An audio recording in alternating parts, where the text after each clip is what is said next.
22 yoshda Avstraliyaga magistratura o'qigani ketdim. O'sha paytlari chet davlatda o'qish go'yoki menga butunlay boshqa olam edi. 2019 dan 2022-yilgacha nafaqat o'qidim, balki u yerda yashadim, ishladim va hayotni umuman boshqa tarzda ko'rishni boshladim. Shu 3 yil davomida bir haqiqatni angladim. Avstraliya bu insonlar manfaati ustiga qurilgan davlat ekan. Bugun esa ushbu imkoniyatlardan foydalanish uchun yana bir baxtli oila Avstraliyaga yo'l olmoqda. Ehtimol keyingi navbat siznikidir.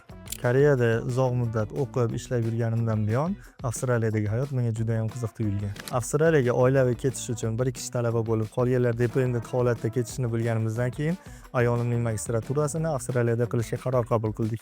Ismim Feruzaxon, hozirda dunyo reytingida 138-o'rinda turuvchi Macquarie universiteti talabasi bo'ldim. Qiziqqan soham ta'lim bo'lgani uchun Master of Applied Linguistics and TESOL yo'nalishini tanladim. O'qish va yashash, ayniqsa xalqaro oilaviy talabalar uchun eng qulay shahar deb biz Sidneyni tanladik va kelasi 4 yilda biz o'sha yerda bo'lmoqchimiz. O'qishga hujjat topshirish va immigratsiya jarayonida Everstudy bizga professional yordam berdi. Har bir jarayonda xatolarga yo'l qo'ymaslik uchun barcha hujjatlarni sinchkovlik bilan tayyorlab, vizaga topshirdik. Va hozirda ikkalamiz ham Avstraliya oilaviy talabalik vizasini qo'lga kiritdik. Agar siz ham Avstraliyada o'qib yashamoqchi bo'lsangiz, Everstudy siz uchun eng zo'r tanlov.